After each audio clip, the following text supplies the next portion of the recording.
वडोदरा से एक मामला सामने आया था जिसमें गोरवा इलाके में पत्नी की बेरहमी से हत्या कर पति फरार हो गया था। इस मामले के मद्देनजर आरोपी पति अब गोरवा पुलिस की हिरासत में है। दरअसल आरोपी का नाम मोइन खान पठान है, जिसने अपनी पत्नी निशार बानो की हत्या सिर पर लोहे का तवा मारकर करती थी। पत्नी को मौत के घाट उतारने के बाद पति उत्तर प्रदेश की ओर फरार हो गया था, लेकिन जब पति को इस बात की जानकारी मिली कि पत्नी की मौत हो गई है, तब वो वडोदरा वापस लौटा था। इस मामले के मद्देनजर गोरवा पुलिस की ओर से हत्यारे पति मोइन खान पठान को बोरिया तालाब के पास से हिरासत में ले लिया था। आपको बता दें कि आरोपी बार बार अपनी पत्नी के पास दहेज की मांग करता था और साथ ही अपनी पत्नी के साथ मारपीट भी करता था। इस मामले के मद्देनजर आरोपी पति को इस वक्त गोरवा पुलिस ने अपनी हिरासत में ले लिया है और आगे की कार्रवाई शुरू की है। 1 जुलाईना સાંજના 7 વાગ્યા પછી એક ગોરવા પોલીસ સ્ટેશન ખાતે ભારતીય ન્યાય સંહિતા 103(1) મુજબ ગુનો દાખલ થયેલ છે।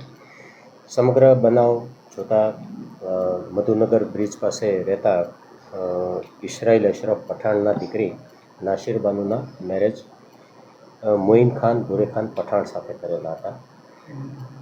આ નાસિર બાનુ અને ભૂરે ખાન વચ્ચે છેલ્લા ઘણા સમયથી અવારનવાર કોઈ ને કોઈ નાની નાની બાબતે ઝઘડો અને બોલાચાલી થતી હતી, જે અનુસંધાને તારીખ 27ના રોજ ઉગ્ર બોલાચાલી થતાં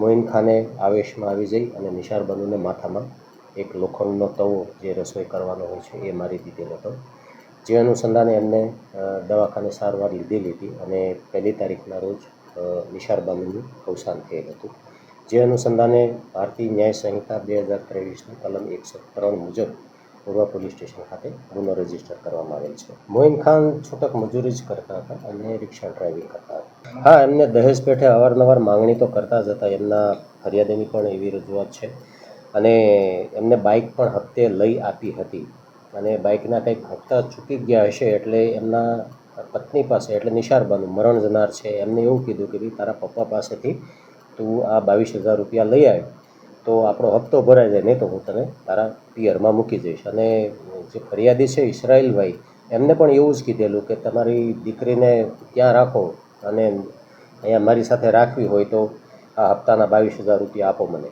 હા, એવા અવારનવાર પ્રસંગો બન્યા છે કે દીકરીએ એમના પિયર રૂબરૂ જઈને પણ રજૂઆત કરી હતી કે મને ત્યાં સાસરીમાં પતિ તરફથી ત્રાસ છે, મારઝોડ કરે છે।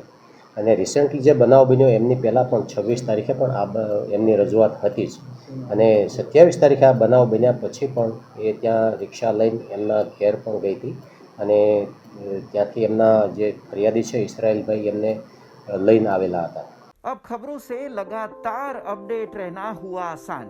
बीआरजी न्यूज आपके मोबाइल स्क्रीन पर। आज ही बीआरजी न्यूज की mobile app Google play store और ऐप स्टोर से डाउनलोड करें और खबरों से लगातार जुड़े रहें।